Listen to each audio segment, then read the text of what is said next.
আজ বাড়িতে বানিয়েছিলাম গরম গরম নিজের হাতে চিকেন পকোড়া। চিকেন পকোড়াগুলো আমি আর আমার ভাই দুজন মিলেই কিন্তু বানিয়েছিলাম। এরকম হবে চিকেন পকোড়াগুলো তা তো কখনোই ভাবতে পারিনি। চলো তাহলে ওই দিনকার বিকেল বেলার গল্পটা আজকে তোমাদেরকে শেয়ার করা যাক।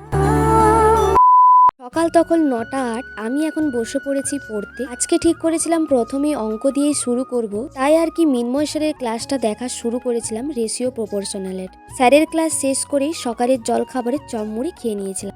2000 years later. এরপর বিকেলবেলা হতে আবারও পড়তে বসেছিলাম কনস্টিটিউশনটাকে নিয়ে। আজকে ঠিক করেছিলাম শুরু করব রাষ্ট্রপতি ও উপরাষ্ট্রপতি। পর সন্ধ্যা হতে না হতেই ঠাকুমা এদিকে সন্ধ্যা দিয়ে দিচ্ছিল, আর আমার ইচ্ছা হয়েছিল আজকে চিকেন পকোড়া খেতে। ভাইকে গিয়ে বললাম, ভাই ভাই জানা আজকে একটু চিকেন আন বাজার থেকে, চিকেন পকোড়া করে খেলে কেমন হতো বলতো। খেলে তো ভালোই হয়। ঠিক আছে তারা, তাহলে যাচ্ছি বাজারে। আমাকে কিন্তু পকোড়া বেশি করে দিতে হবে। আচ্ছা বাবা, আচ্ছা তোকেই বেশি করে দেওয়া হবে।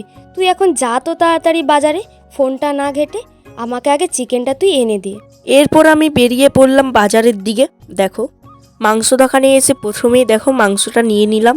এরপর মাংস নিয়ে যাচ্ছি বাড়ি। আর দেখো রাস্তাটা কতটা অন্ধকার। এরপর তো ভাই তাড়াতাড়ি করে আমার জন্য চিকেনটা নিয়ে চলেই এলো। তারপর ভাই আমার মাংসটাকে ভালো করে ধুয়ে পরিষ্কার করে দিল।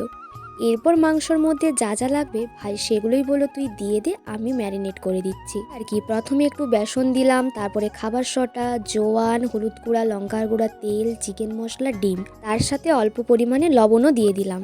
আরেকটা বাটিতে একটা ডিম, তার সাথে লবণ আর অ্যারারুট আর খাবার সোডা দিয়ে ভালো করে ম্যারিনেট করে নিলাম। চিকেন বলো বা যে কোনো জিনিসকে ম্যারিনেট করে রাখার পর যদি 30 মিনিট থেকে 1 ঘন্টার মতো আমরা রাখি, তাহলে তার টেস্ট কিন্তু দ্বিগুণ হয়ে যায়। কিন্তু আমাদের হাতে সময় ছিল না, তাই তড়িঘড়ি করে আমরা মাখিয়ে তেল গরম করে ভালো করে প্রথমে লাল লাল করে ভেজে নিলাম। প্রথমবার এক পার্ট ভাজা হয়ে যাবার পর সেগুলোকে দিয়ে আবার আরেকবার ভেজে নিলাম আগে থেকে মাখিয়ে রাখা অ্যারারুট ডিমের গোলাটা দিয়ে।